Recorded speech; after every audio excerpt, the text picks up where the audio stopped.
বগুড়া জেলায় অনুষ্ঠিত হল মরহুম সাংবাদিক আব্দুল হালিম মণ্ডলের রুহের মাগফেরাত কামনায় দোয়া ও ইফতার মাহফিল। সিরাজগঞ্জ জেলা প্রতিনিধি শাহ আলমের প্রতিবেদনে।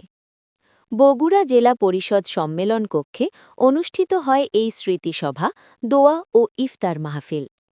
বাংলাদেশ প্রেসক্লাব রাজশাহী বিভাগের উদ্যোগে মরহুম আব্দুল হালিম মণ্ডলের স্মৃতিসভা, দোয়া ও ইফতার মাহফিলে আমন্ত্রিত অতিথিগণ মরহুমের স্মৃতিচারণ করে বলেন, সাংবাদিক আব্দুল হালিম মণ্ডল ছিলেন বগুড়া জেলার গাবতলী উপজেলার একজন সাহসী কৃতি সন্তান।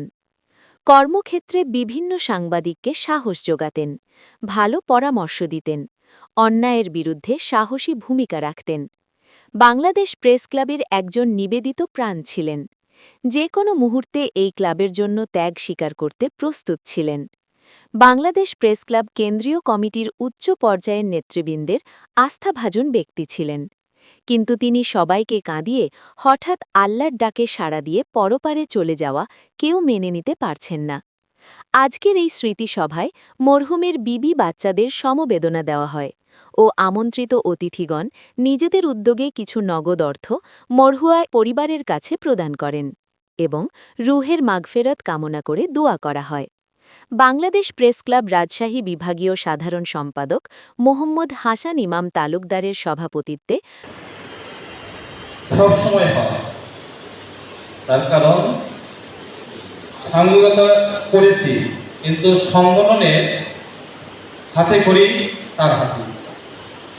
আজকে আমরা এই হলরুমে যারা আছি, শুধুমাত্র আমাদের কেন্দ্র প্রেসিডেন্ট এবং সহসভাপতির বাদে সকলেই কিন্তু আমরা মরহুম আব্দুল হালিম ভাইয়ের হাত ধরেই বাংলাদেশ প্রেস ক্লাবে যোগদান করেছি। প্রধান অতিথি হিসেবে উপস্থিত ছিলেন সাংবাদিক ফরিদ খান, প্রতিষ্ঠাতা সভাপতি, বাংলাদেশ প্রেস ক্লাব, ঢাকা কেন্দ্রীয় কমিটি। আমন্ত্রিত অতিথি হিসেবে উপস্থিত ছিলেন জনাবা মুসাম্মদ জেসমিন আক্তার, মরহুম আব্দুল হালিম মণ্ডলের সহধর্মিণী, বগুড়া জেলা।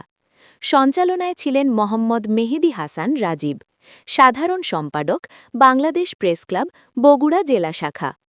বিশেষ অতিথি হিসেবে উপস্থিত ছিলেন এনামুল হক স্বাধীন, রংপুর, হাফিজুর রহমান হাফিজ, পাবনা, মাহমুদুল আলম চৌধুরী, সিরাজগঞ্জ, গোলাম কিবরিয়া, রাজশাহী, মনসুর রহমান, জয়পুরহাট, ইকবাল হাসান, বগুড়া জেলা, মনিরুজ্জামান মুন্না, পাবনা প্রমুখ।